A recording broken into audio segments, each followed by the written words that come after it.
Al día siguiente por la mañana.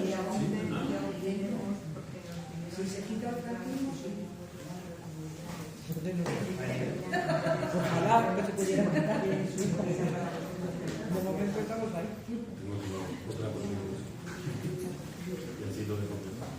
Hay muchas cosas que aunque vayamos a misa,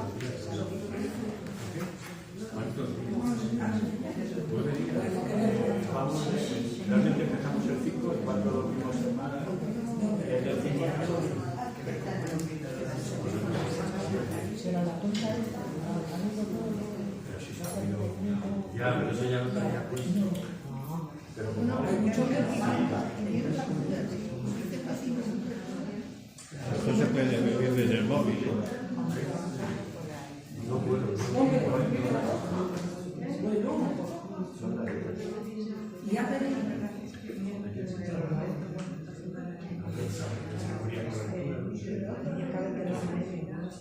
Pasarlo al ordenador y que se oiga en el altavoz. Recuerdo bien a mi madre. Ahora va, ahora no va. Haciendo de la suya. Que los niños le da ventaja de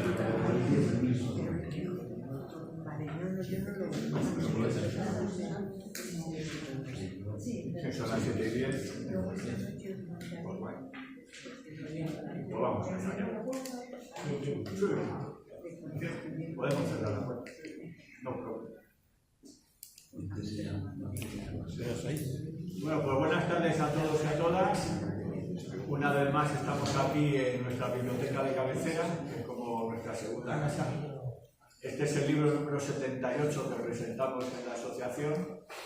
Y hoy para nosotros, y no por hacer la pelota a Emilio, de presidente a presidente, hoy para nosotros es para mí es un honor tener a un referente para mí en el tema de memoria, porque para mí, repito, gracias a Emilio la memoria histórica está en España. Gracias a él, a su cabezonería o vete tú a saber qué. Él fue el que empezó toda esta movida de la memoria histórica, la memoria histérica que nos dicen los artistas cuando nos critican en las redes. Y gracias a él le debemos pues, muchísimas cosas, pero muchísimas. Sobre todo la sumación de miles, se puede decir miles de personas. Hay miles de personas y miles de familias que han recibido ya los cuerpos de las personas que fueron ajusticiadas, asesinadas sin juicio previo en diferentes pueblos de España y que estaban tirados en las cunetas. Emilio es sociólogo, es periodista y sobre todo todos le conoceréis como presidente de la Asociación de Recuperación de la Memoria Histórica, y nos va a presentar su novela Nevera, que a mí el título ya me encanta. O sea, los que no lo sepáis, la nevera es una planta que suele estar en las cunetas, es la planta de las cunetas, ¿no? Entonces, luego leyendo el libro, que espero que lo compréis y lo leáis porque a mí particularmente me ha encantado, eso sí, ha tardado 25 años en hacerlo. Yo en el mío tardé 4. Bueno, Nevera es un poco también la historia de su abuelo. Un militante republicano asesinado en el 36 por pistoleros falangistas, y a través de, no quiero hacer spoilers, ¿no? Pero bueno, a través de vicisitudes que pasan, de gente que viene de allende los mares y tal, pues gracias a ellos descubren la fosa donde estaba su abuelo. Yo la primera pregunta que hago siempre a mis invitados es ¿por qué ese título? ¿Por qué Nevera? ¿Por qué el nombre de una planta que crece en las cunetas? Pues mira, yo no me había fijado nunca, bueno, primero gracias por la invitación. Un honor. Y gracias por venir. Yo nunca me había fijado en qué crecían las cunetas, es algo que dijo el escritor Manuel Rivas. Yo la he cogido de pequeño en el pueblo de mis abuelos, y cuando lo dijo, claro, me di cuenta de todas las veces que he visto la nevera y era al borde de una carretera. Pues es una planta que me conozca, le llaman la menta de los gatos, porque a los gatos les coloca casi. Cuando la comen o la huelen se ponen eufóricos. Y en Galicia y en el Bierzo se utiliza para comer castaño. Pues mi familia, cuando asesinan a mi abuelo, se refugia en un pequeño pueblo del Bierzo, en el que había nacido, en Pereje, que está atravesado por el Camino de Santiago, y en la época de las castañas, que se empieza a recoger a final de octubre, pues durante 3 meses es casi su dieta básica, ¿no? Pues la nevera era una forma también de romper la rutina. Otro día castañas, otro día castañas. Mi abuelo lo utilizaba para cambiarles el sabor cuando las cocía, ¿no? Pues cuando yo era pequeño, yo nací en Navarra, soy de una familia que perdió la guerra, no pasa nada por decirlo, y siempre en otoño iba con mi padre a la estación de Pamplona a recoger un saco de castañas que mandaban uno de mis tíos desde el Bierzo, un saco de nueces y una bolsa de nevera, que iba siempre. Pues la nevera iba muy asociada al origen, entre comillas, de mi familia, ¿no? Al pueblo, a los veranos que yo pasé allí. Y bueno, pues aquí es un círculo, la nevera, porque esto empieza junto a la nevera y acaba junto a la nevera, ¿no? Y me parecía también que un olor a veces está lleno de memoria, ¿no? Y puede abrir la puerta de un recuerdo o de algo muy vivo, ¿no? Que a veces una imagen no consigue hacer eso. A mí me pasa, a veces huelo cosas que me dan la sensación de hace mucho tiempo y no sé qué, pero me crean esa sensación, ¿no? De algo, esto es de mi infancia, o sea, simplemente me crea un estado de algo de hace mucho tiempo. El café de Pucheco. También. Entonces, bueno, pues la nevera es algo de mi infancia y aunque el libro tenía otro título en principio, se iba a titular El recuerdo de la piedra, pues al final se convirtió en algo más personal, una palabra que poca gente conoce, pero también suena bien, ¿no? Suena bien, nevada, nieve, nube. Está, y viene bien hilado con el tema de la memoria, Sí, de claro. las etiquetas y tal. Dijiste hace muchos años en el Bierzo, aquí nació mi silencio y aquí murió mi silencio. ¿Podrías poner en contexto esa frase y de qué manera se iban a con la novela? Pues al final, después de escribir la novela, escribí un prólogo para explicar algunas cosas que empieza con esa imagen que eso ocurrió en octubre del año 2010. Habían pasado 10 años de la exhumación de la forma que estaba mi abuelo y estábamos inaugurando, bueno, si alguien va alguna vez de Ponferrada hacia Orense, por la carretera comarcal, 9 kilómetros de Ponferrada y una acera que tiene un banco para sentarse, unas plantas de romero y una placa que cuenta lo que había ocurrido allí en el año 2002. Y bueno, yo hablé cuando se iba a inaugurar la placa, yo no solo escribí las cosas que digo, y de repente me salió esa frase que para mí fue, o sea, brutal escucharla, ¿no? Porque estaba definiendo un lugar donde mi familia empezó a callarse, ¿no? Y yo también me formaba parte de ese silencio y un lugar donde se empezó a morir ese silencio. Cuando aparecieron los restos de mi abuelo y entonces en el año 2000 vivían mi padre y todos sus hermanos y hermanas, o sea, los 6 hijos de mi abuelo pudieron asistir a la exhumación 2 años después. Y bueno, el silencio es una cosa que ha marcado este país, que creo que lo sigue marcando. Bueno, creo que esto también, la ruptura del silencio crea otras consecuencias. La frase del famoso congreso que se ha sostenido en Sevilla era un eslogan de la transición, o sea, pero un eslogan que construyó leyes en el congreso, ¿no? Esa idea de que vamos a repartir las culpas y los sufrimientos y a partir de aquí vamos a hacer una amnistía y vamos a crear ese concepto que ahora es más incómodo, pero que hace 40 años, pues digamos que era una cosa, un eslogan casi, ¿no? En el Parlamento. Entonces creo que también cuando se acaba el silencio, se acaba lo insignificante del pasado, ¿no? Y el pasado empieza a significar otras cosas. Por eso se tituló hoy, que en el Parlamento lo dijeron varios diputados en la legislatura constitucional, hoy no se sostiene, porque se han visto muchas cosas en estos años que han inhabilitado ese reparto de culpas, que han pulverizado otra palabra que acompañaba esa frase, que era la palabra reconciliación. Es decir, ya no se puede hablar. Es evidente que no se puede hablar de reconciliación cuando hay miles de desaparecidos y hay montañas y montañas de ignorancia en este país y hay perpetradores que se han muerto tranquilamente con todo lo que robaron y hay muchas cosas que poner en su sitio.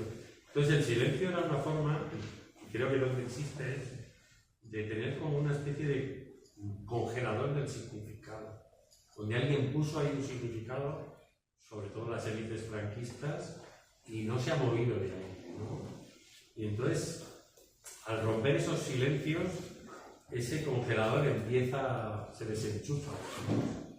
Y empiezan a aparecer cosas que hasta entonces estaban, digamos, metidas en hielo y éramos incapaces de verlas. Por ejemplo, hoy mismo, voy a mencionarlo, se ha anunciado la identificación de un guerrillero antifranquista en el Bierzo. Las primeras personas que yo entrevisté para escribir este libro, porque hay una parte de los en el monte, eran compañeros de este guerrillero, Manuel Pino. Fue un hombre que sobrevivió 15 años en la montaña, alrededor de Ponferrada. Fue asesinado en el año 52, en mayo, y como una vez la Guardia Civil antes pensó que lo había asesinado y luego quedó un poco en ridículo porque se descubrió que no era él, esta vez cuando lo asesinaron, colgaron su cuerpo a la entrada al cementerio del Carmen en Ponferrada durante 2 días. Mi padre vivía allí entonces y a mí me recordaba, ¿no? Como dejarme el cuerpo en la puerta para que la gente viera que sabe si era aquí, ¿no? Que no... Siempre se dice el hombre que murió 2 veces. Una vez la Guardia Civil celebró que lo había asesinado y no era él, y la segunda pues ya exhibieron el cuerpo. Hubo siempre una leyenda, que la historia es curiosa, de que alguien cuando tiraron su cuerpo en el cementerio se llevó los restos, los guardó durante años y había una tumba en el cementerio del Carmen de Ponferrada donde supuestamente estaba él, pues estaba en una fosa común en ese cementerio y hoy se ha anunciado que ha sido identificado, ¿no? Entonces, devolver la identidad es devolver significado en el fondo, ¿no? Que la identidad es el significado de lo que somos, nuestro significado político, etcétera, etcétera. El problema está cuando, si yo me callo, tengo significado para mí, pero soy insignificante para lo colectivo, ¿no? Entonces esos silencios durante muchas décadas han sido una forma de despolitización y un campo de juego para los perpetradores, porque el silencio es totalmente justificable que la gente se aterrorizase y tuviera silencio, pero en el fondo es un beneficio para los verdugos. Es un momento en que los verdugos consiguen que las víctimas colaboren con sus intereses. Pero para explicar eso hay que explicar toda la violencia que produjo eso, ¿no? Y bueno, ahí hay una parte que tiene que ver con el silencio de una familia como la mía, que sé que es el de muchas, ¿no? Y que es en parte es una explicación. Si hablas con ese silencio, ¿cuándo fue la primera vez que pudiste tú hablar o quisiste hablar abiertamente de tu abuelo? Pues lo hice en esa fosa. En esa misma fosa. En el septiembre del año 2000, cuando justo durante un grupo de gente estaba con mi padre, con otro tío mío, Ramón, y con 2 de mis hermanas, y ahí, digamos que era un grupo de gente que la visitó, que estaba en unas jornadas sobre la guerrilla, precisamente, en Ponferrada, y se acercó ahí. Dijimos que nuestra intención era exhumarla. Yo recuerdo que yo tenía un papel en la mano, estaba muerto, temblando de miedo, porque me daba muchísima vergüenza, y bueno, pues desde entonces, ahora cuesta callar. Ahí murió tu silencio. Ahí murió tu silencio. ¿A ti te pasa igual que tú eres hijo de un huérfano, de un republicano? ¿Cómo ha marcado eso tu vida? Bueno, mucho. Yo creo que a mí me ha influido mucho políticamente, de la familia de la que vengo, pero sobre todo, yo soy hijo de un niño que dejó el colegio con 10 años. Mi padre siempre fue un acomplejado porque nunca había estudiado. Y fue un hombre muy culto, autodidacta, pero siempre como un complejo que en el fondo era el daño que le habían hecho cuando con 10 años tuvo que salir del colegio y no volver a pisarlo nunca más, como le pasó a muchos de esos niños, ¿no? Entonces, yo he crecido en una familia donde mi abuela nunca habló de esto, jamás, y murió en el año 97, yo tenía 30, iba a hacer 37 años, nunca. Está esa cosa del silencio familiar, de que a mí me interesaba, me imagino, cualquier adolescente que sabe que tiene un abuelo que murió en la guerra, o quiere saber, ¿no? Pues yo iba a Pereje, que es el pueblo de mis abuelos, ahora tiene pensados 17 habitantes, y en el desván de la casa donde vivía mi abuela había algunos objetos. Mi abuela había tenido una tienda, había una báscula, algunos papeles, y yo tengo algunos de esos papeles porque lo buscaba, ¿no? Era como una guerra, algo que suena así. Y luego, bueno, pues el haber pertenecido, digamos, a una familia perdedora y perseguida, pues a mí me ha influido montones de cosas. Yo he sido muy tímido, he sido una persona muy acomplejada en la adolescencia. A ver, quizá yo pensaba que mi abuelo había hecho algo muy grave y yo tenía que ayudar a esconderlo, ¿no? Porque había ahí como una mancha familiar que no estaba explicada, pero que se sabía que no se podía hablar de eso. Y yo creo que el propio franquismo, ¿no?, construyó esa vergüenza social. Entonces mi familia, o familias como la mía, perdieron la guerra, pero luego no ganaron la democracia. Y eso también fue terrible, en cierto modo, ¿no? Porque mi abuela se murió sin haber podido ni hablar con sus nietos de lo que le había pasado en la vida, lo más terrible que le había ocurrido, ni de recibir ninguna ayuda pública, ni de una institución le dijera: sabemos lo que le ha pasado y en cuanto podamos, aunque fuera una promesa, vamos a tratar de repararlo, ¿no? Entonces, yo me choco, voy a decir, con la historia de mi abuelo, porque dejo mi trabajo para escribir este libro en el año 99. Yo había sido padre un año antes y digo, bueno, si no lo hago ahora, no lo haré nunca. Y de repente, la incomodidad que yo tenía donde estaba trabajando y esa cosa de no conformarme, porque era una buena empresa, me podía estar allí ahora 25 años después, y tengo algún amigo que todavía está. Pero esa cosa de lo perdido, voy a decir, ¿no?, de no seguir perdiendo, de vidas perdidas, porque al final yo tengo tíos que tienen vidas perdidas, y era como una forma de romper esa cadena, ¿no? Entonces, justo cuando yo dejé ese trabajo, y la tirada de yo me estaba psicoanalizando además, ¿no? O sea, estaba ahí, digamos, hurgando en mi historia familiar desde ese sitio, pero bueno, no fue casual que me tropezara con mi propia historia, ¿no? Que al final a todos nos acaba ocurriendo. En Neverland no solamente rescatas la historia de tu abuelo asesinado, sino que también desentierras los fantasmas del pasado. Cuando entras en la novela, yo por lo menos he tenido la sensación de estar leyendo algo basado en hechos reales. ¿Qué proporción hay entre realidad y ficción? Bueno, hay bastantes hechos reales.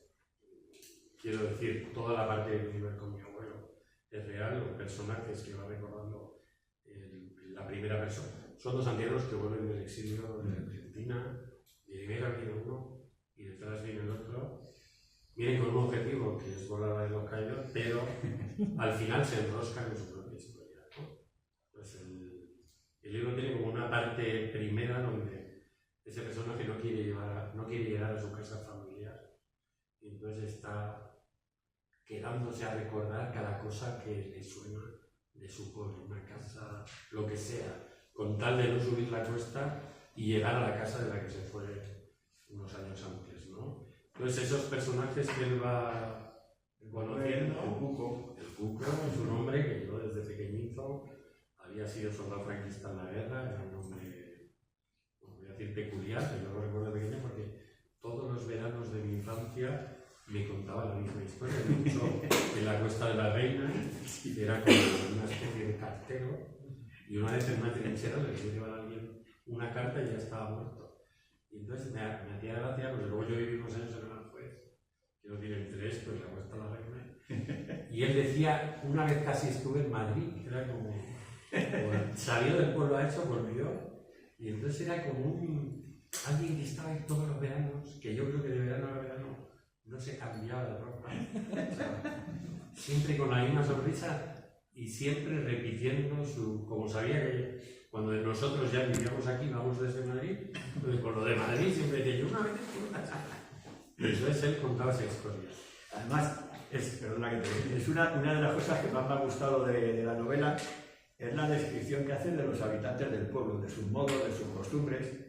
Es que es súper realista, ¿sabes? Es que yo ya conozco al Cuco como si lo hubiera parido. Pues oye, pases por el camino de Santiago, si pasas de saludo. no está, su casa lleva años cerrada, intacta, pero tú si eres algo del pueblo, pregúntale por él.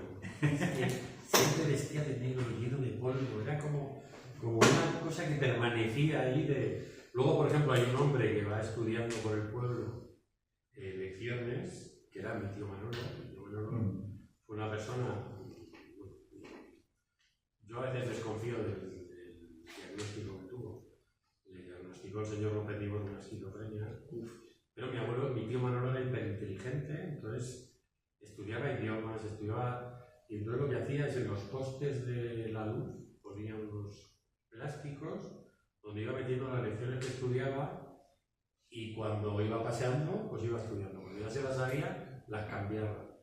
Pues, bueno, el último papel que encontré de la pareja de 3 años es una carta de 1974 que le escriben a esta aldea desde Radio Moscú Internacional. O sea, era un tipo que con su radio galena se puso a estudiar ruso, venía aquí a Madrid en los 80. Él escribía ahí unos panfletos políticos, sobre todo contra la Iglesia. Entonces venía a Madrid, hacía 1000 fotocopias, las repartía en la Puerta del Sol y se volvía. Esa parte de unas octavillas, venía, hacía una fotocopia, se ponía ahí, la repartía y se volvía al pueblo. Entonces, esos dos personajes, porque es mi tío, están metidos en otro personaje que yo no me di cuenta al escribirlo, que es una persona que grita todo lo que los demás se callan. ¿Sí? Y cuando en una sociedad los que gritan la verdad son los locos, bueno, pues hay que ver a ver quiénes somos los locos, ¿no? De verdad. Alguien la grita porque se ha desprogramado. Y también en las familias, y creo que puede pasar en muchas, siempre hay alguien que acaba manifestando todo el sufrimiento que ha acumulado una familia, ¿no? Es como una olla a presión donde están los descendientes encima y de repente uno se convierte en la espita del gas y suelta todo lo que la familia ha aguantado, ha callado, ha reprimido y está ahí conteniendo. Entonces, en este caso, mi tío fue la válvula de escape y fue muy emocionante además, y habla esto de los silencios familiares porque cuando acabó la exhumación de mi abuelo, que tardaron 3 días en encontrar la fosa, mi tío Manolo estaba muy nervioso, no era una cosa que él tendría algún problema psíquico, del que fuera, pero él estaba muy nervioso con eso. Y cuando por fin el operador de la excavadora, después de 3 días, él mismo al meter la excavadora, como la tierra por haber sido removida, aunque hubieran pasado 64 años, está más blanda, y el operador dijo, aquí hay algo. Y cuando la sacó, Julio Vidal, el arqueólogo que subió la fosa, con un paletín empezó a apartar tierra, partió una gota y una huesos. Entonces mi tío sacó una hoja del bolsillo, venía con traje y súper, porque era una ocasión tal, y de repente saca un dibujo y dice, era donde yo decía, pero él nunca lo había hecho.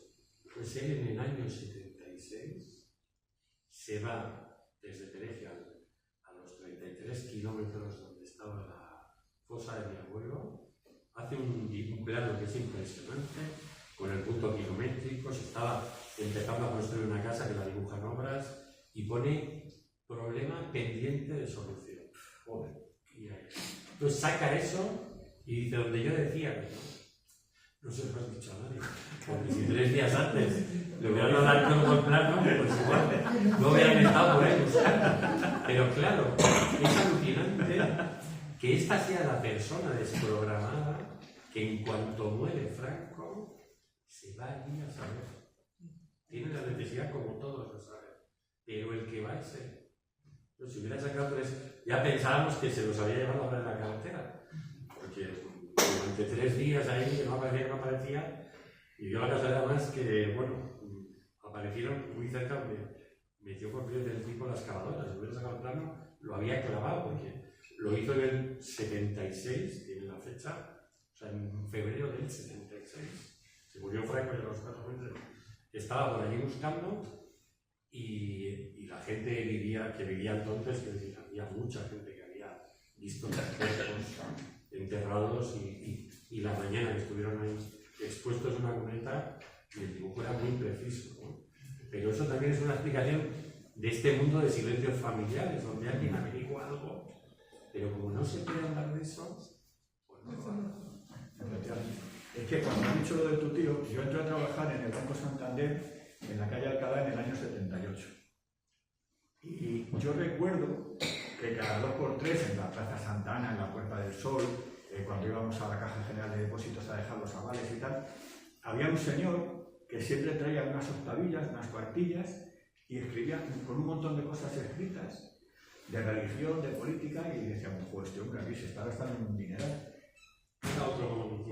Y yo lo hacía en la Puerta del Sol. No, lo hacía en la Puerta del Sol. Él sabía, venía. Es que de la Puerta del Sol sí he cogido también. Sí. O sea, que había 2, mínimo había 2. No, y habría más, me imagino, pero él lo hacía en la Puerta del Sol. El plan que quieren llevar a cabo los protagonistas, bueno, y aquí he puesto que no lo vamos a desvelar, pero tú, que es cargarse la cruz de Colaburos, no se llega a desarrollar en la novela. ¿Habrá una segunda parte que sí?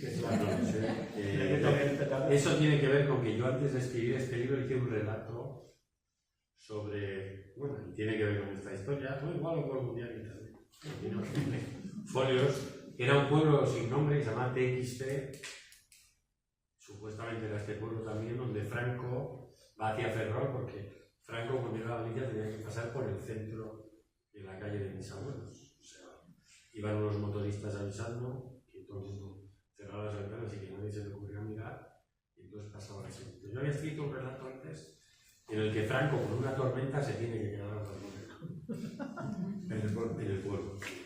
Un tormentón, pero un pereje. Sí. Decide, no se pereje, es en Villafranca. Te voy a decir 18 No, entonces. Era en Villafranca, que era donde vivía mi abuelo, tenía la tienda en Villafranca, era pereje, ¿no? En Villafranca. Entonces, un hijo de algún represaliado hace una pintada contra él, le cazan y se escapa. Y yo escribí, no sé, 50 páginas. Y cuando le detiene la policía en Ávila, está viniendo a Madrid porque alguien le había dado un contacto a alguien que le podía ayudar a salir de España, y está en un pueblo de Ávila y le pilla a la policía, le meten una paliza, lo dejan inconsciente, y cuando se despierta, el furgón policial está aparcado en el Valle de los Caídos el 1 de abril de 1959, y él está viendo el discurso de Franco en la inauguración. Yo había escrito eso yendo hacia el Valle de los Caídos, ¿no? Voy a decir así, bueno, pues ojalá es un deseo. Lo que sí voy a decir es cómo cambia la mirada cuando alguien ve una exhumación. La exhumación de mi abuelo se hizo el 21 y el 28 de octubre. Y el 1 de noviembre yo fui a Segovia, a Balsaín, a casa de unos amigos con una cinta de VHS para enseñarles imágenes de la exhumación. Era el día de todos los santos. Cuando volvía, subo una Navacerrada y de repente veo el Valle de los Caídos iluminado. Y yo he pasado por esa carretera y he visto esa cruz porque mi madre gallega, mi padre del Bierzo, he pasado por ahí, y de repente me dio una cosa, ¿no? Me dio como... Mandé una carta al país hablando, ¿no? De que habíamos sacado unos días antes a 13 civiles que tenían escuelas públicas y laicas de una cuneta, y que el responsable de sus crímenes estaba iluminado como si fuera aquella la colina de Sporio. La carta titulaba No muere la memoria. Y una semana después, que a mí me impresionó, Porque en este mundo de los civiles asesinados nunca ha habido mucha bibliografía, no había yo siempre. Y entonces escribe una mujer de Valladolid, que también está publicada en esta carta, juega con el título y la mía era No muere la memoria, la de ella La memoria no muere, y cuenta cómo en los montes Corotos a las afueras de Valladolid, que asesinaron ahí a 2000 personas o más, cuando era jefe de Falange Dionisio Ridruejo, que mucha gente lo ha considerado un disidente del franquismo que se peleó con Franco, pero a saber por qué, porque no se puede pelear con Franco, porque no le da un ministerio, pues nada, la embajada, o por lo que le dé la gana, pero cuando él era jefe de Falange, ahí asesinaron 2000 personas, y esta mujer contaba en la carta que en el norte de Castilla apareció un pequeño anuncio del periódico pidiendo a la gente que no comiera durante las ejecuciones.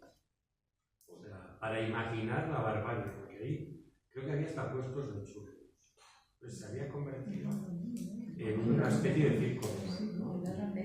Y eso está luego contado en un libro de un historiador venezolano, se llama Ignacio Martín. El libro se titula Amanecer sangriento. Entonces, cuando yo leí la carta a esta mujer y vi eso, claro, yo en estos años he tomado conciencia de muchas cosas, ¿no? Pero de esa brutalidad, ¿no? De poder ir a... Y luego me pasó en un pueblo de Zamora que exhumamos a 3 personas y el día que las iban a enterrar, el día antes, yo fui con una cámara de vídeo y entrevisté a 19 personas.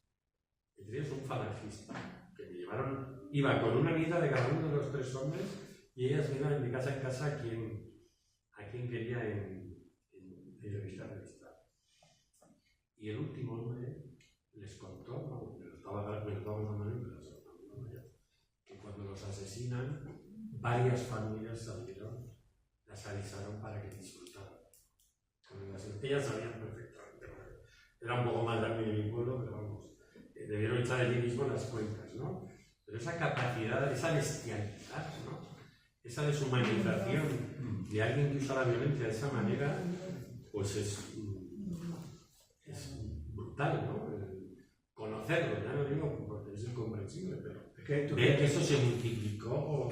Esa violencia, por ejemplo, en las cartas de la cárcel de mi abuelo y de mi tío abuelo cuenta que los miércoles dejaban entrar a la gente de derechas, a ellos les ponían en el patio de Porlier y les escupían, les insultaban.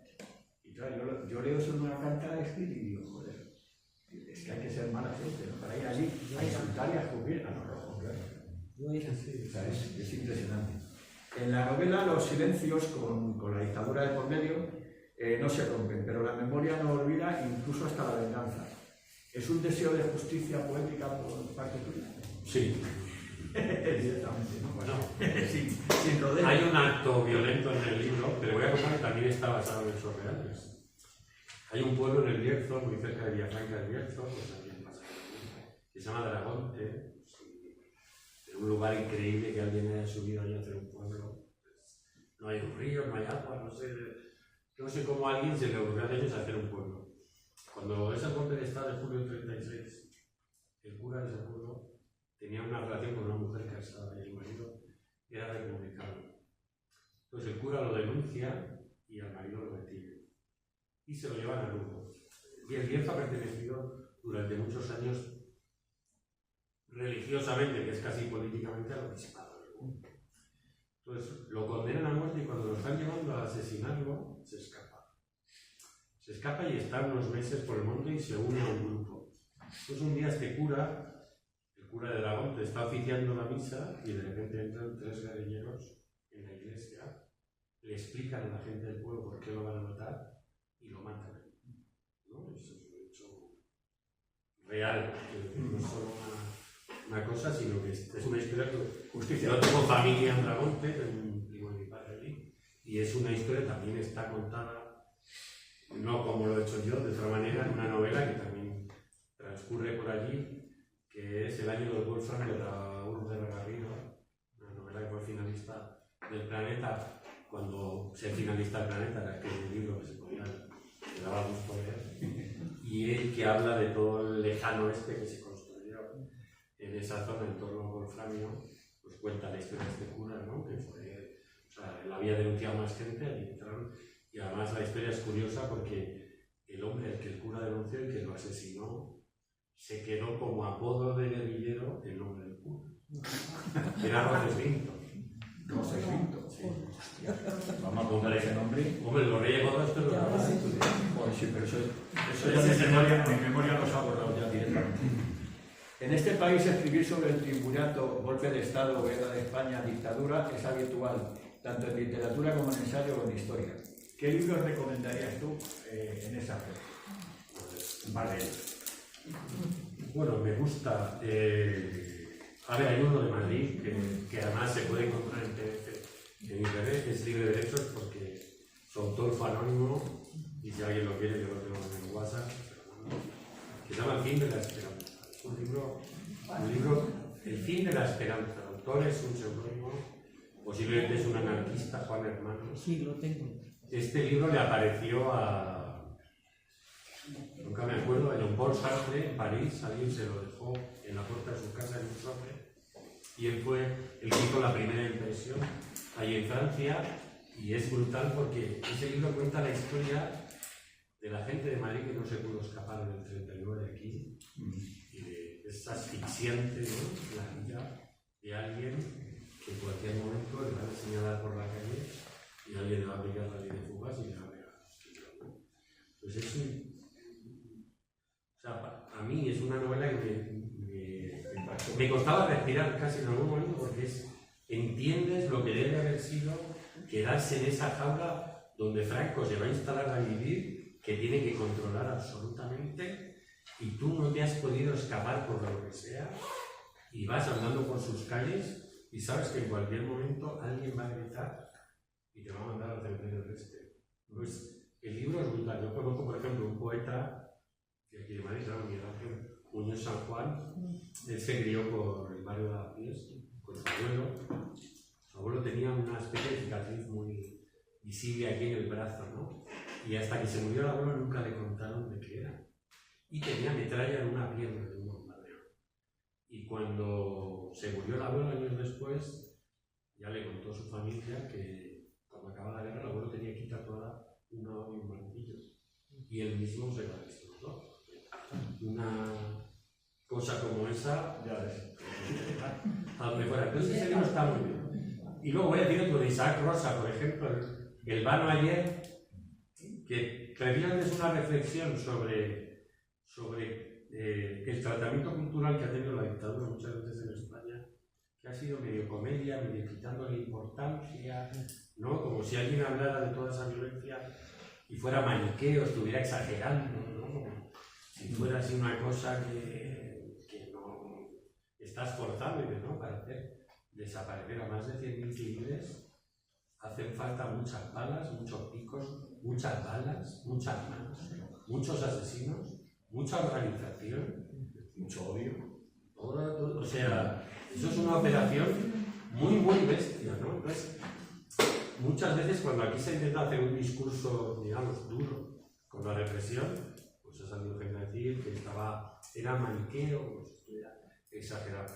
Yo voy a decir que siempre he tenido la esperanza precisamente de que una imagen de una fosa permite un relato mucho más duro, porque si no veis los cuerpos o los homicidios de bala y escuchas a los familiares contando las vidas que han tenido, pues eso te permite hacer un relato muy violento y muy coherente, ¿no?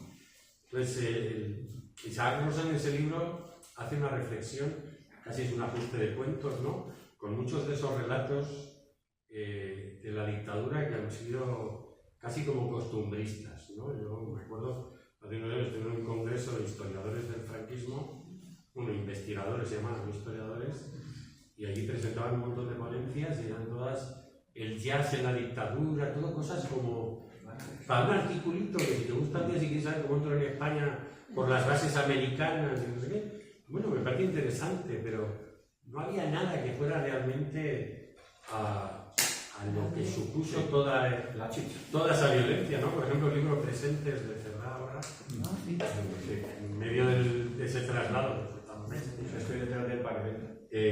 Pues está atravesado también por muchas de estas historias, ¿no? Entonces, bueno, yo siempre pienso que igual lo que nosotros estamos haciendo en la asociación es simplemente un puente para que alguien lo cruce y cuente eso como hay que contarlo, ¿no? Y quizá algún día en este país, pues alguien escriba a un niño del Quijano de Reyes español y de repente le pegue un tortazo, digamos, a nuestra cultura política y a gente que o no quiere ver o es incapaz de ver lo terrible que fue eso.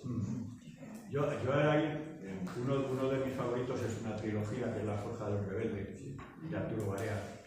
A mí, aparte, yo he nacido en Lavapiés, entonces, claro, en principio está en Lavapiés y a mí me recordaba pues, mi infancia, ¿no? Entonces es un libro que a mí siempre, cuando me preguntan, siempre digo es el de Arturo Barea y el Holocausto Español de esto, pero bueno.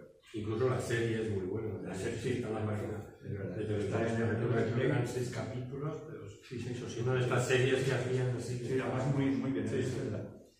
Una vez que Robert Iniesta, que ha muerto hace relativamente poco, a propósito de su novela dijo que de no ser el de Extremoduro, que a lo mejor no hubiera triunfado. ¿Tú crees que a Nevera le sienta bien que sea Emilio Silva el que lo haya escrito? Emilio Silva el de la RNH. No creo. O sea, que diga la gente si no ve lo que le parece. Para mí ha sido pagar una deuda que tenía conmigo, entre comillas, ¿no? Aquí hay un homenaje a mi familia, ¿no? Aquí el responsable del asesinato de mi abuelo está bien retratado. Después de escribirlo y de imprimirlo me he enterado de quién fue el asesino de mi abuelo, que eso no lo sabía. Un día me llamó mi hija, que estaba en casa de una de mis hermanas, que guarda un montón de agendas de mi padre, y estaba ahí mirando y de repente me dice, tienes que venir a casa de la tía Julia a ver una cosa. Digo, ¿qué es? No, y era una página donde mi padre explicaba que el asesino de mi abuelo, aquí hay un Camilo que tuvo responsabilidad, pero hubo otro Camilo que es el que le pegó los 2 tiros, que se llama Camilo Yebra.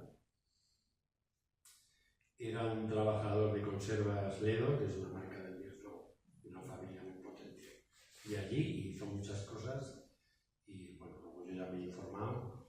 Entonces, bueno, para mí es una... Y un libro siempre es una puerta, ¿no? O sea, siempre puede abrir una puerta a que alguien tire del hilo, ¿no? Antes estaba hablando este hombre, ¿no?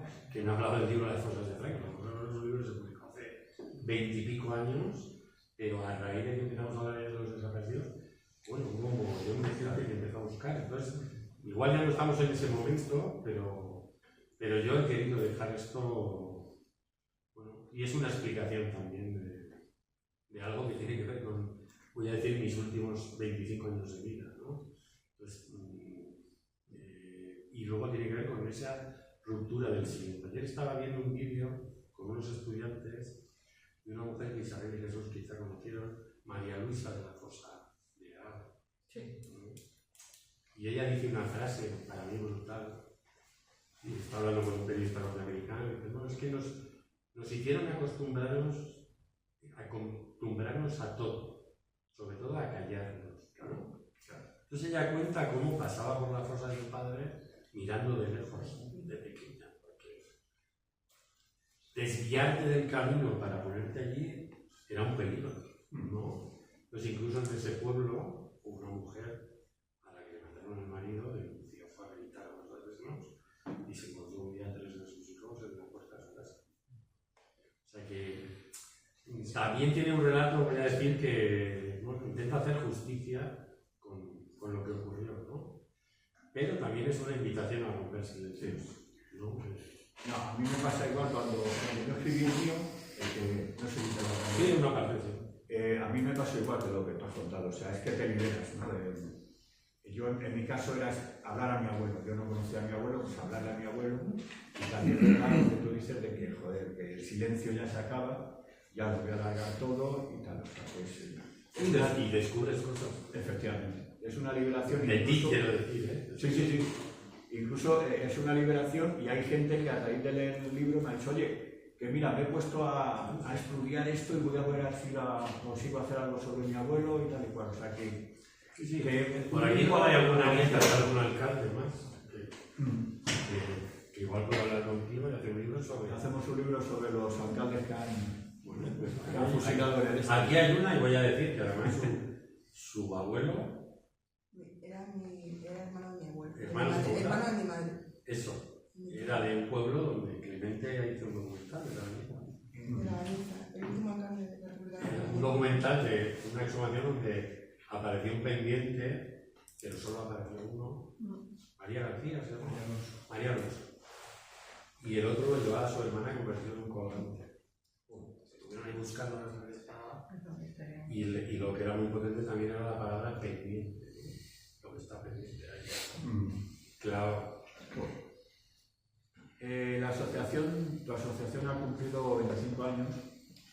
¿Qué valoración haces del camino recorrido? ¿Qué hitos llevas en el corazón? ¿Qué retos quedan por conseguir? La mía tiene 6 añitos nada más. Somos muy pequeños. Pues a ver, hemos hecho muchas cosas. Hemos ayudado a muchísima gente. Por ejemplo, ahora tenemos una balanza curiosa. A veces ocurren cosas alrededor que como no hay un organismo al que asistir, pues somos nosotros. Nosotros desde que salió este mapa de cosas de televisión española, hemos recibido cientos y cientos de correos de gente que quiere saber. Eso es buenísimo. No tiene a dónde ir, eso es malísimo, pero tiene a dónde ir. Entonces, ahora mismo en el Bierzo nosotros tenemos un laboratorio en el Bierzo, si alguien pasa por Ponferrada es visitable. Ahí está el archivo que tenemos, ahí se estudian los restos, ahí tenemos una biblioteca en torno a este tema que debe tener como 3.000 títulos, muy potente. Y ahora llevan como 2 meses ayudando a gente que ha visto el mapa ese de televisión española y de repente se pone a pedir ayuda. Pues entonces, a buscar documentos, a querer saber, a no sé qué. Bueno, eso en el fondo lo llevamos haciendo 25 años casi, ¿no? Porque yo estoy aquí porque en la exhumación de mi abuelo vino gente a pedir ayuda. Entonces, hemos respondido a gente que nos ha pedido ayuda 25 años. Y luego hay cosas, pues yo que sé, por ejemplo, en el año 2004 hicimos un concierto homenaje en Vivas que vinieron 741 octogenarios en autobuses de Cataluña, de León, de Galicia, de Sevilla. Y ese concierto fue bestial, o sea, bestial. Lo que significaba ahí eso, ¿no? De hecho, como venía mucha gente mayor, había mucho calor al final de junio, nosotros teníamos un dispositivo de la Cruz Roja ahí como... y no atendieron a nadie. Ese no era el día para... O sea, atendieron a un tipo de 50 años con diabetes y demás, pero había gente muy deteriorada, pero... Pero todos hijos de represaliados. No, gente que había luchado, la verdad. Era ya en 2004. Sí. Estaba lleno de gente. Entonces era muy potente porque algunas de esas personas, nosotros teníamos 150 voluntarios, había un escenario con una valla, habíamos llenado de sillas. Y por ejemplo, los que vinieron de Sevilla no se atrevieron a sentarse en esas sillas y se fueron a las gradas del campo de fútbol porque pensaban que podía ser una encerrona. Pues hubo un momento que los voluntarios teníamos preparadas unos sándwiches, unos zumos, una cena. Y entonces empiezan a repartírselo, ¿no? Y alguna semana después, alguno de esos homenajeados le escribió al Ayuntamiento de Rivas dando las gracias diciendo que había congelado la cena. Antes de hablar de un congelador, ¿no? Y dices, ¿qué mierda de país hemos sido? Que a esta gente, mira, el día antes de que empezara el homenaje, que era viernes, me llama, lo hicimos con la Fundación Contamina, el cantante Pedro Oreja, él tenía una oficina allá al lado de la Plaza Mayor, teníamos un lío montado, y entonces por la tarde ya suena el teléfono y es una enfermera de un hospital de Madrid que su padre es de Zaragoza y que ella tiene turno de noche, puede traer al padre al concierto, pero no puede recogerlo. Entonces yo le digo, no te preocupes, hay 200 habitaciones para los homenajeados que vienen de fuera.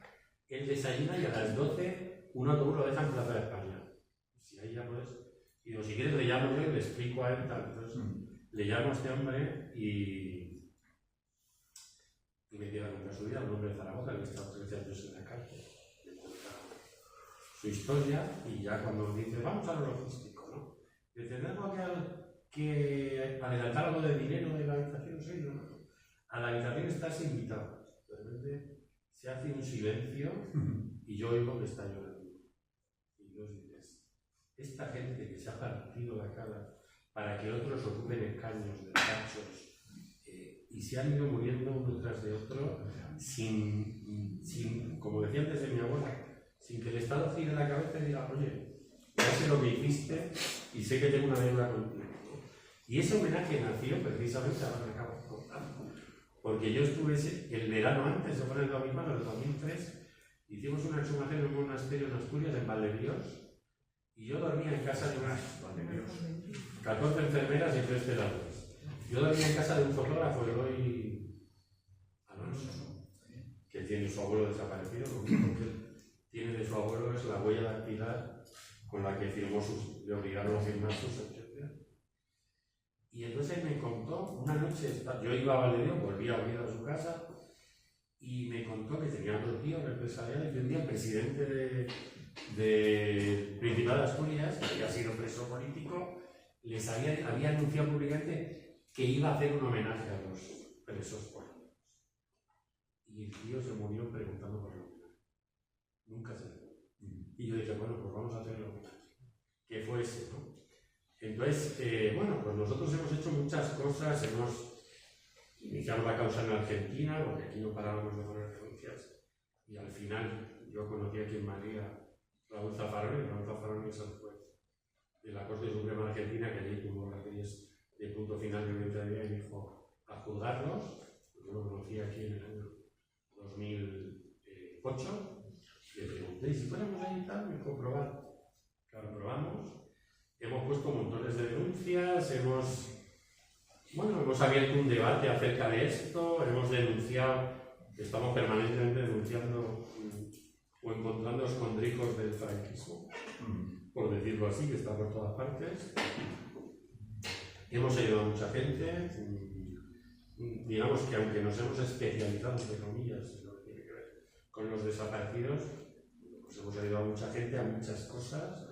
Yo mañana voy a un instituto a Leganés y voy a estar en los institutos hasta mayo, a un montón de institutos, que es de las mejores cosas que ahora mismo podemos hacer paralelamente. Y bueno, yo creo que, y bueno, voy a decir, hemos tenido voluntarios de más de 20 nacionalidades que han hecho cosas espectaculares. Voy a contar la historia. Justo ayer estaba hablando con una chica de los japoneses que de pronto vienen aquí y me estaba contando un japonés que dio un disco de flamenco y ahora trabaja en una academia de flamenco que es en el mercado Antón Martín, ¿no? Y estaba hablando y entonces yo le conté la historia. En el verano del año 2004, al Ayuntamiento de Ponferrada de León, llega un japonés de 60 y pico años con un recorte de periódico y llega un policía municipal y sin hablar ni pata de castellano le enseña el recorte. Y es de una foto de una exhumación. Entonces el hombre no sabe lo que le quiere decir, entra a hablar con una conserje del ayuntamiento y de repente ella reconoce a una de las personas que están aquí. Le llama por teléfono, va al ayuntamiento y este hombre que se llamaba Toru Arakawa, tú lo conociste, ¿no? Sin escribirnos, sin llamarnos por teléfono, sin buscarnos, yo que sé, al periódico que había hecho el reportaje en Japón, haber intentado, cogió un avión en Japón, aterrizó aquí, se cogió un autobús a Ponferrada y vino a ayudar. Y este hombre, Toru Arakawa, estuvo 4 veranos, de mayo a octubre, viniendo a ayudarnos. Tenía una enfermedad cardíaca que no nos dijo, y al año siguiente, no venía, contactamos con la familia y se había vuelto de una insuficiencia que tomaba una medicación que no nos dijo, ¿no? Pero era impresionante ir a los pueblos con él, pueblos donde nunca había habido un asiático. Y cuando les contábamos en los pueblos a qué había venido, la gente se lo llevaba a casa a comer, era una cosa impresionante, ¿no? Entonces, también hemos vivido muchas experiencias y de hecho el equipo de voluntarios que desde hace años más son los que van mayoritariamente a las exhumaciones, pues tienen un libro en sí mismo, porque gente que trabaja fines de semana para poder coger días, bueno, que hace cosas impresionantes y con un compromiso, voy a decir, por este país, por los derechos humanos y por sacar del olvido todo esto. Yo la exposición que hicimos en Huesca, bueno, que participamos en ella, no éramos asociación, todavía éramos mesa de foro local. A mí me impactó cuando aparece el cadáver y sobre todo el agujero en el cráneo. Y eso a mí me vi a mi abuelo. Entonces eso es duro. O sea, yo recomiendo, si no habéis ido a una exhumación, yo lo recomiendo, es duro, pero te abre, como tú bien has dicho, te abre otra visión. Te quita todos los miedos, te quita el silencio que nos han impuesto, que nos impusieron, sobre todo a mis abuelos, te quita la amnesia que impusieron a nuestros padres y te cambia. A mí particularmente me cambia un poco. Bueno, es un cristal a través del que mirar este país, porque una vez que hagas todo eso, ya no vas a ver este país igual. Por eso lo han escondido. Sí. Lo miremos de una manera que convenía a los perpetradores, ¿no? Y cuando tú pasas por ahí, lo empiezas a ver de una forma que lo que busca es reparar a la víctima. Y bueno, ya la última pregunta antes de dar la palabra al público. El evento de Cajasol, ¿qué me dices? Por fin lo han anulado. Nuestro querido amigo Por ahora lo han retrasado. Pero es de verte que sepáis que no he contactado a París para que no va a haber. Se llamaban alfabetos Ya. y mediocres. Bueno, yo he dicho antes, ese era el eslogan durante muchos años oficial de este país. La guerra que todos perdimos. Claro, eso era una ley casi. Sí. La ley de amnistía es eso. Efectivamente. Todos perdimos, pues vamos a... Pues que nadie pague. Borrón y cuenta. Pues lo que me parece interesante es que ahora eso causa el conflicto. Esas jornadas de hace 20 años no les tenían ni la más mínima importancia. Y nadie se hubiera bajado de ese burro, porque nadie se hubiera bajado de ese burro, ¿no? Entonces, todos los procesos de recuperación de la memoria tienen una reacción en los revisionismos. Nosotros empezamos en el año 2000 a hacer las exhumaciones. Y en el año 2002 hicimos una exhumación de Rafita Gavia León que salió por todas partes. Ese verano yo estaba 6 horas al día hablando con familiares. Fue como un pequeño Big Bang, ¿no? Mediático que hizo que mucha gente de repente dijera, se está haciendo esto. Y un año y medio después, el segundo libro más vendido de no ficción en España fue uno que se titulaba Los mitos de la guerra civil. Quiero decir, a eso le vino una reacción.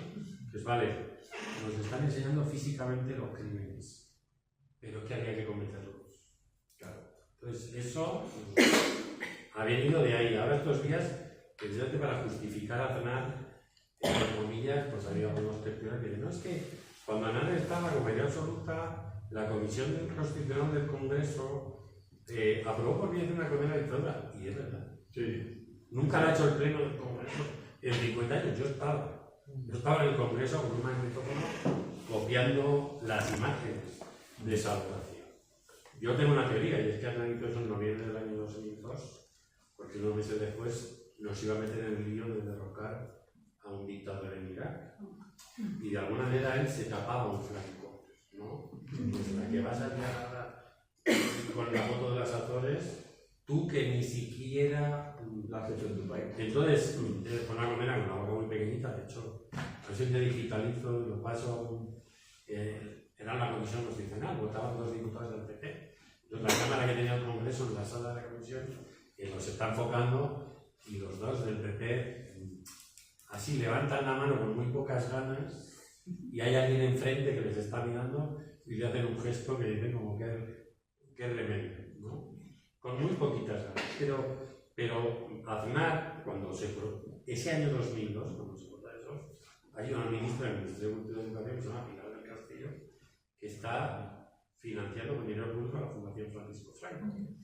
Y en el año 2003, Aznar se va a ir de vacaciones a Menorca, que tuvo unos años de seguir a Menorca, y un periodista le pregunta en la última rueda de prensa antes de vacaciones qué va a leer ese verano, y dice una novela de Paul Auster, un libro de un pensador que ya no vive conservador francés, y a François Rebel, que se llamaba El nacimiento del pensamiento norteamericano y los mitos de la guerra civil. Y ahí es cuando ese libro que lleva unos meses publicado se dispara. Con eso y con una entrevista que le hace Carlos Dávila de 1 hora en la televisión pública al señor Pío Moa, ¿no?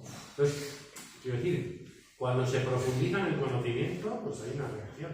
La hay en todos los países. Pío Moa hace 2 años le hicieron una super entrevista un domingo en el Diario de Figaro, 4 páginas, porque en Francia también hay un revisionismo que quiere decir que los colaboracionistas en el fondo estaban tramando cosas contra los nazis, ¿no? Como los franquistas aquí eran predemocráticos, ¿no? Entonces, bueno, pues esto es otro intento en un escenario donde hay una pelea cultural y para mí lo más interesante es que lo hayan retrasado, lo vayan a hacer o no, ha habido una retractación de quién se ha bajado. Eso de 20 años no hubiera ocurrido. Hace 20 años, te voy a poner un ejemplo. Hace 20 años, en el cementerio de la Almudena había 1.700 nichos que el Estado republicano, el gobierno democrático de la República, le regaló a las familias que murieron defendiendo Madrid. En el año 2004, el señor Alberto Ruiz Gallardón publica un edicto en el Boletín de la Comunidad de Madrid, que lo lee todo el mundo, diciendo que las familias tienen un plazo de tantos días para presentar un expediente, no sé qué, porque los van a tirar.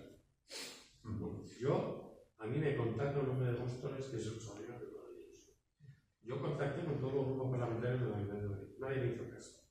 Me fui allí con 2 periodistas. Grabé a escondidas, con una cámara escondido, cómo destrozaban los nichos. Me escapé del cementerio de Almudena, perseguido por un guardia jurado, en una moto, gritando a la guardia fuera de la puerta que me cerraran la puerta. Yo tengo las imágenes. Si eso ocurriera hoy, no pasaría. Hoy no pasa. Vamos, porque hoy habría un movimiento que sería dormir allí y eso no se toca. Esa gente eran héroes de un país. En cualquier otro país iría todos los años el presidente del gobierno a llevar unas flores allí a darle las gracias. Bueno, aquí tiraron esos 1.700 nichos, que es muy fácil de verlos, porque si uno entra por la puerta principal de la Almudena, está la iglesia, vas a la derecha y tienes lo que se llaman 2 cuarteles nuevos. Son esos. Bueno, luego vendieron esos 1.700 nichos a 4.200 euros la barra. O sea, y era gente que había muerto defendiendo esta ciudad. Y nadie quiso saber nada. Digo, eso pasaba hoy y hoy se veía ahí. Vamos, pero hace 20 años, como lo de la guerra la perdimos todos. Pues bueno, habría igual gente que hoy se ha bajado, que hace 20 años diría, pues sí, la perdimos. Yo creo que algunos ha bajado por la movida mediática que ha habido. Bueno, sí, claro. Sí. Bueno, joder, es que es de cajón. O sea, a mí me dicen, oye, mira, vamos a hablar de... Bueno, te llaman de reverte y ya... Yo directamente no voy. No te asustas. Vaya que vaya. Y eso, tú fíjate, yo he tenido las mayores discusiones que he tenido yo de tema de memoria, es con un compañero de colegio mío, que a lo mejor le conoces, que se llama César Vidal. A ver, no le conozco, pero le combatí cuando era joven. Mejor que no le conozco. Porque él era de la JMR. Sí. Y yo vivía en España y había un grupito de la JMR. Pues César es... Bueno, ahora vive en Miami, ya hace años, ya Pues está ahí tranquilamente ahí con su colegio. Es el que acompañó a Pío en ese ejercicio. Y vendió montones y montones y montones de Sí. Se hizo de oro. Bueno, pues por mi parte yo ya acababa. Bueno, Un segundo. las manos. Sí. Yo tengo que traer un invitado. Sí, además un invitado que A ver si os se va a oye. sonar el nombre.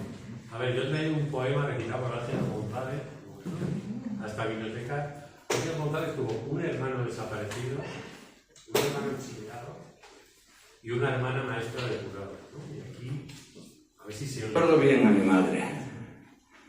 Tenía miedo del viento. Era pequeña de estatura. La asustaban los truenos y las guerras. Siempre estaba temiéndolas de lejos. Desde antes de la última ruptura del tratado suscrito por todos los ministros de Asuntos Exteriores.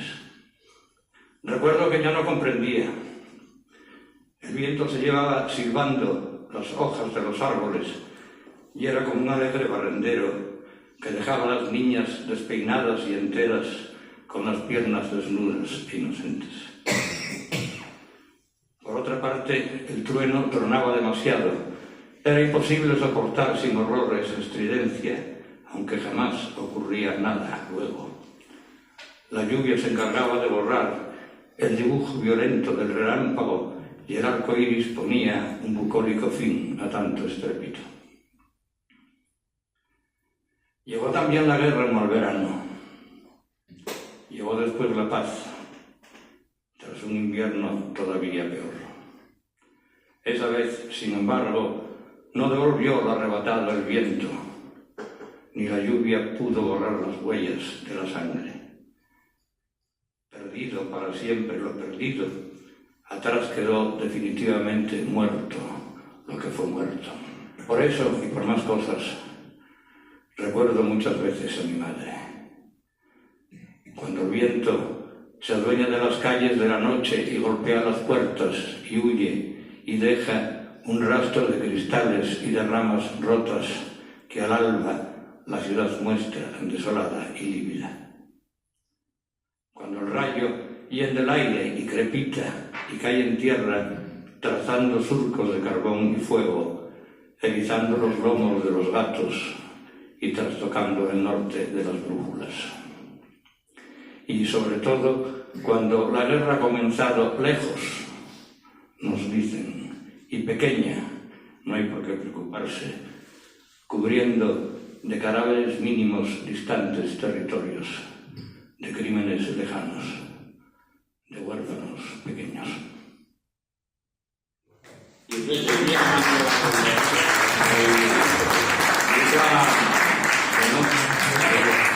Él además fue maestro de contaciones en Piedrafita de la Vía, y él fue maestro en un pueblo en Páramo del Sil. Pues la biblioteca donde estamos lleva el nombre de Ángel González. A ver, Y él siempre gritaba diciendo salud y un poquito de... Vicenta y luego, ¿cómo te llamas? Bueno, pues yo quería decirte que fui a ver la obra de 1936 y te puedes imaginar la llorera cuando dice Emilio. Bueno, pues quería decirte que se está grabando. Para Sí, sí, hoy ya han acabado las grabaciones. Sí, y es que he estado esta mañana Ah, sí. y lo he estado viendo. Y bueno, pues eso, otra vez la llorera. Es que ha llorado mucho. Bueno, no. Pues imagínate yo, cuando vi eso que no sabía nada, y de repente oigo el nombre de mi abuela y digo, ¿aquí qué está pasando? Y, bueno, fue muy bestia, y la segunda vez me impresionó mucho. Y me impresionó mucho. Ha dicho que la van a poner el Día Mundial del Teatro, el 27 de marzo, ha dicho el director. Yo pensaba que igual iba el 18 de julio.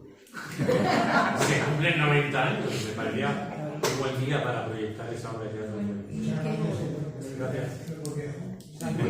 Muy mayores, viejos no mayores. Quería preguntarte si sabes cómo van las exhumaciones del Valle de los Caídos. Pues ahora se acaba de resolver, a ver, no se están haciendo exhumaciones, se acaba, yo le llamo de los caídos. Tú puedes llevar la contraria. No, porque hay unos muertos ahí, y si digo cuelgamuros solo es un paisaje. O sea, mi palabra, caídos, no es la preferida, pero me dice que ahí hay algo. Justo esta semana se ha resuelto, había un problema judicial con el contrato de las pruebas genéticas, y esta semana hubo, o sea, una empresa denunció el contrato que se había hecho, y lo habréis oído poco porque ganó la denuncia. Pues había alguna cosa ahí, y entonces ahora ya se aclara esto, y se van a empezar las pruebas ya. Lo vergonzoso, no de lo de los caídos, de todas las exhumaciones, es que tenemos un Instituto Nacional de Toxicología que tiene casi 50 laboratorios de ADN, y haya que estar perdiendo el tiempo haciendo contratos. Es que yo no puedo entender cómo se puede empezar a hacer una resignificación que está lleno. ¿Qué va a meter excavadora o cómo? Bueno, la resignificación va a ser hacerle una gran grieta, porque perdimos todos, no sé.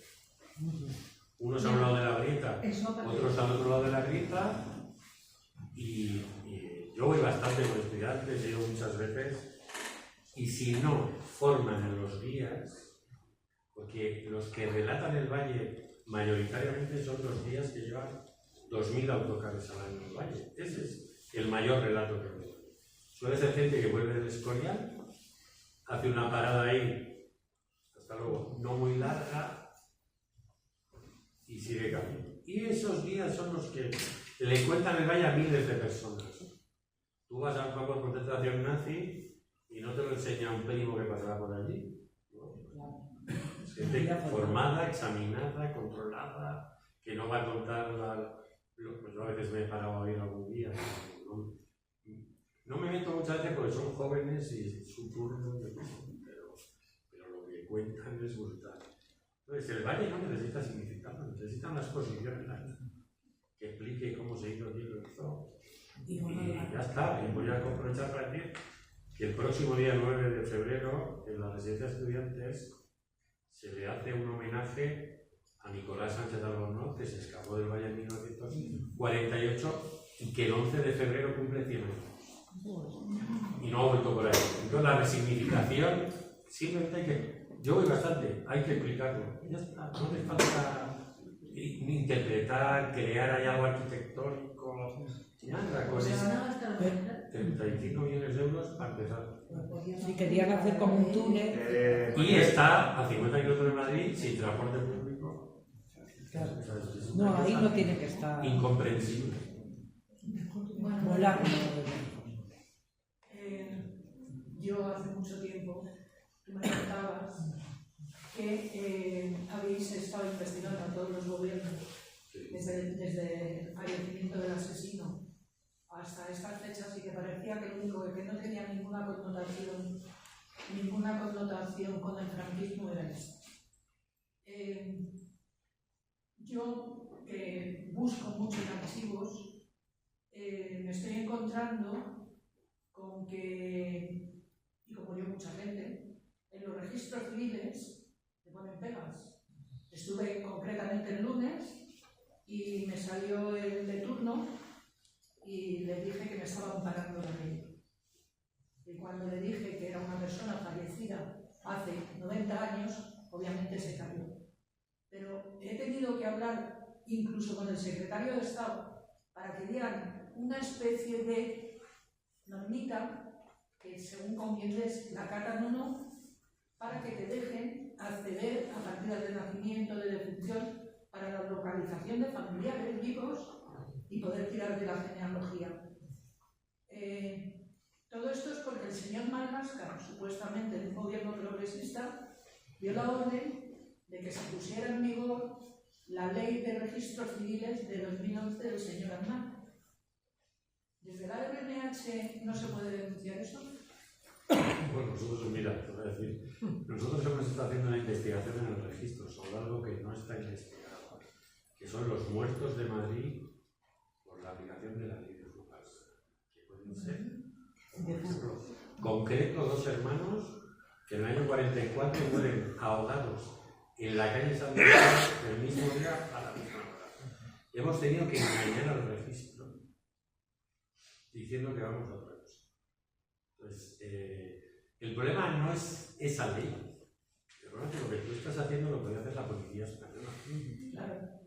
Tranquilamente. O sea, que a esos familiares, o sea, el gobierno con dinero público se han exhumado, nosotros no recibimos, no queremos ni con dinero público, pero se han exhumado 9.000 cuerpos y se han identificado 200. Es una burrada. El porcentaje es, dices, tú tienes a la policía para buscar, tienes toda la información del Estado. Si me buscas a mí porque no pago una multa, ¿por qué no vas a buscar al familiar de un desaparecido por violencia franquista? No la legitimidad del mundo. O sea, el problema ya no es Marlaska. Luego, lo de los gobiernos fue una investigación del año 1977 al 2011. Si quitas las 3 siglas de los partidos que han gobernado España, todos los gobiernos están formados mayoritariamente y casi en el mismo porcentaje por hijos de franquistas. Eso es parte del problema, es la estructura social. Pero no es una cuestión de Marlaska, es del Estado. Te voy a contar otra anécdota que tiene que ver con esto. España, de lo que hay en el mundo, hay 12, 13 programas de gestión de bancos de ADN. Digamos, todos son válidos. Unos son gratis con unas condiciones, otros cuestan €500,000. El gobierno de España es anécdota, lógicamente.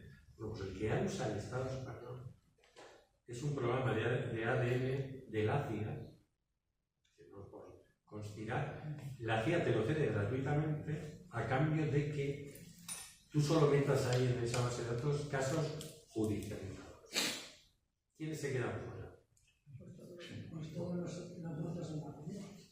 Sí, y en las cunetas del presente, los que aparecen muertos en nuestras playas. Entonces, eso es una decisión política. ¿Qué es? Yo podría haber comprado una parte, de hecho el gobierno ha comprado una parte hace más de 3 años, la Secretaría de Estado de Forma Democrática, todavía no le ha dado ni a enter. Hace poco hemos preguntado por transparencia y nos dicen que es que está redactando el protocolo de no sé qué. Hay una ley de protección de datos, la policía y el Instituto Nacional de Toxicología ya tienen sus protocolos, adapta un párrafo y publica este. 3 años.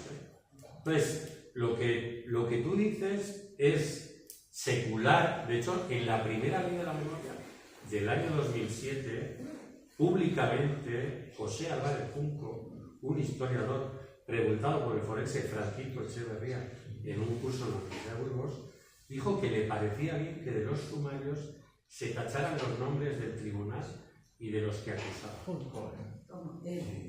O sea, de ahí venimos. Entonces, todas las dificultades son pocas. Ahora mismo, los archivos del Estado están tardando meses en contestar. Y eso tiene que ver en parte con que hay un muchacho que se llama Hernán, que vive en La Haya, que es ingeniero agrónomo y que ha hecho una herramienta que se llama Buscar Combatientes, que le permite a muchísima gente sin tener experiencia saber dónde hay un archivo de un familiar.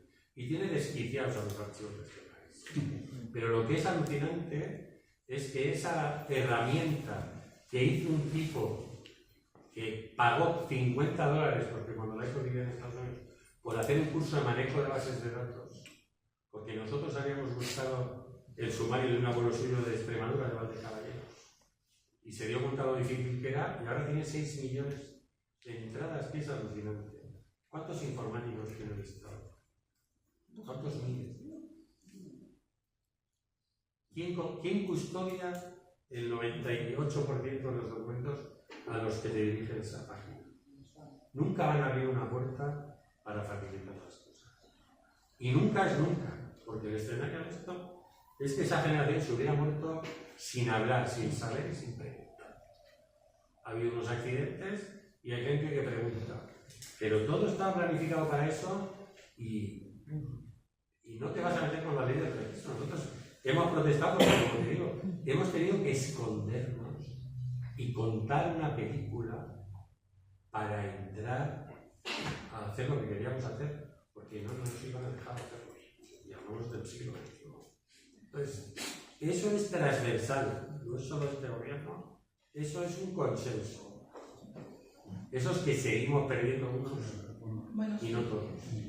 Con respecto, porque yo sí tengo ahí interés personal, con respecto a lo del tema del ADN, me estás diciendo que yo, por ejemplo, mi tío, que lo tenemos en el banco de la Universidad de Vitoria, me había muerto sin encontrar a sus hermanos, todo lo que está saliendo, por ejemplo, con mi tío no se ha cruzado. No, claro. Es acojonante. A ver, nosotros tenemos perfiles de ADN que cuando nos los pidan se los damos para que tú seas lo que quieras, ¿no? Y te digo, el programa Bonaparte, que si metes en Google verás, lo han comprado hace 3 años. Se llama Bonaparte porque Bonaparte fue la primera persona identificada en Argentina poco después de la dictadura. Lo tienen hace 3 años. Nos han dicho por transparencia hace poquito que es que siguen redactando el protocolo. Eso es ya, o sea, la policía tiene sus leyes, sus límites para utilizar información genética. Las adaptas a un periodo histórico, a este perfil depende, y ya está.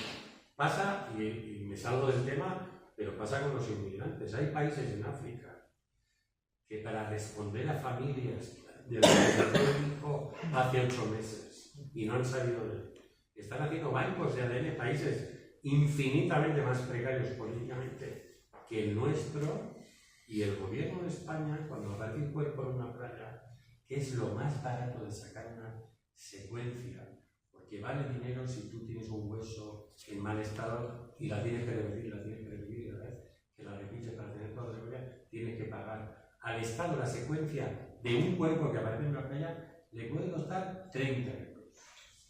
Pues Senegal, otros países que están haciendo ese esfuerzo, el Estado español no le da ninguna información.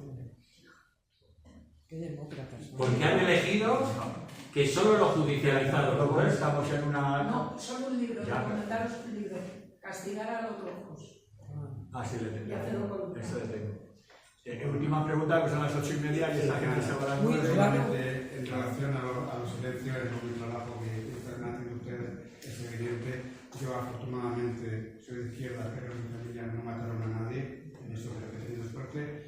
En cuanto a los silencios, yo creo que todavía sigue porque dentro de la familia, porque mi abuelo era de izquierdas, el otro abuelo era de derechas, con mis primos a nivel de política no puedo hablarlo por una cosa muy sencilla. Ni ellos me van a convencer a mí, ni yo les voy a convencer a ellos. Pero lo que sí que no me gustaría, como adultos que somos todos, es que se repita la gran barbaridad que es una guerra. ¿Qué más puedo decir? Bueno, pero a veces no se trata de convencer, se trata de dar a conocer. Yo voy a institutos, mañana voy a uno en Leganés. Bueno, me juntan varias clases en un centro cívico en Leganés.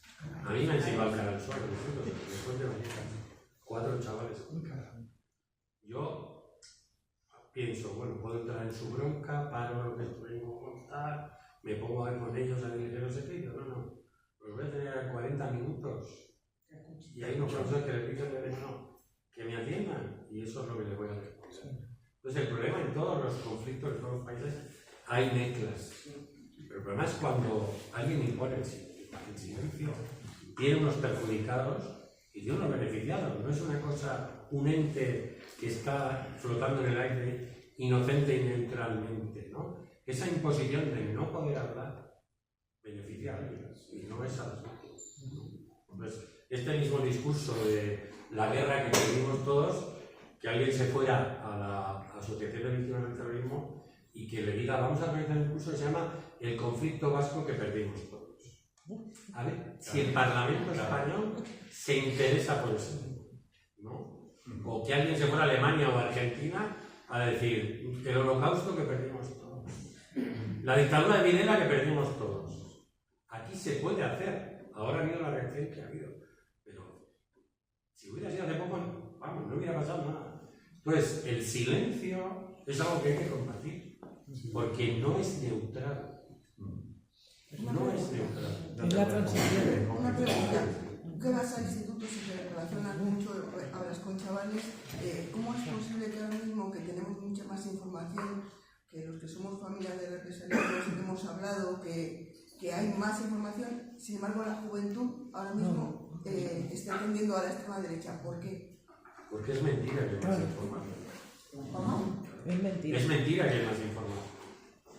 A ver, si ahora mismo nos juntamos aquí, tú le das la vuelta a esa cámara, y yo digo, por favor, gente que haya sido maltratada en su colegio, que se lo cuente a ese teléfono, que yo mañana se lo voy a contar a esos estudiantes. Ellos no saben, yo iba aterrorizado a mi colegio por ser zurdo y porque durante años me han inflado a tortazos.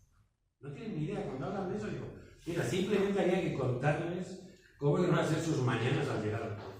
Esto lo conté hace un mes y medio en Sevilla y una chica me contó.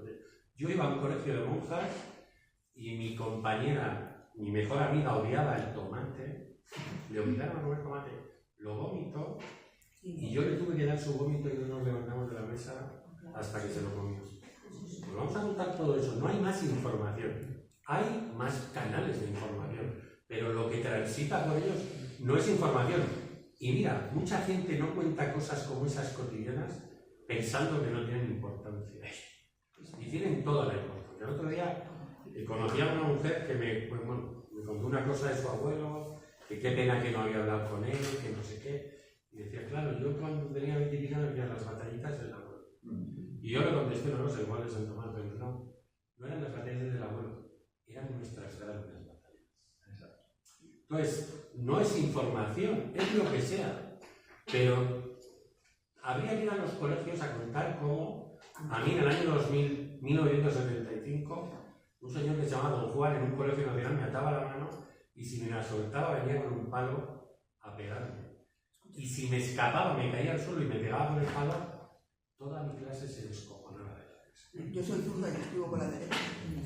Que es otra cultura de este país donde la violencia salía del pardo y llegaba al patio de mi colegio. Entonces, hay mucha gente que se ha quedado cosas que igual piensa que no tiene importancia. Para mí, por ejemplo, eso es súper importante. ¿Queréis dictadura? Pues os voy a meter en un colegio. Ya está. Mañana voy a venir yo, hace unas semanas, en un instituto de Guadalajara, no sé hasta qué punto, simularon un golpe de Estado. Y entraron, detuvieron al director y la liaron ahí. ¿Quieres fantasear? Yo te voy a contar lo que es. Pero te lo voy a contar porque yo lo he vivido. Yo he vivido. El otro día en los premios Feroz, hubo el que ganó el Feroz al guión, que le dedicó el premio a su profesor de educación física, que le había marcado la vida. El mío en Pamplona se llamaba Primitivo. El nombre se lo habían puesto. Era nombre y era un apodo. Cuando hacíamos cross alrededor del colegio, en invierno, con pantalón corto, él iba con una vara de mimbre y a los que iban los últimos les iba azotando como si fueran burros. Y eso era todos los días. Esa cultura todos los días en la violencia cotidiana. Entonces hay que girar el espejo y contarse. El problema es que ni es información lo que ven y mucha gente tiene muchas cosas que contar y no se las cuenta. Pues debería haber un programa para contar cómo eran los colegios de franquismo en todos los colegios. Solo eso, porque si tienes peligro y empiezas a hablar, era muy bestia esa situación. Vamos a acabar ya, no, es que son y media. No, cuestión que no. Se tienen que ir, muy cortita, Juan. Es una anécdota. Vale, pero rápido. Muy rápido. Cortita y al pie. Para que vean lo que estamos en pleno 2026, estamos preparando un acto sobre la represión franquista contra el colectivo LGTBI. Entonces estamos buscando un local, ¿sabes? Un auditorio. Hemos estado en la Junta Municipal de Usera para ver si nos prestaban el auditorio de la Junta Municipal de Usera o el auditorio del Pipo Velasco, otra asociación. Y nos han dicho, dice, porque allí gobierna el PP con Vox, nos han dicho que del auditorio de la Junta Municipal de Usera que nos olvidemos. Y del Pipo Velasco, que si cambiamos el nombre del acto, que a lo mejor nos lo dejan. Estamos en 2026. Y eso es puro franquismo. Ponerlo entre interrogaciones. Y es puro franquismo.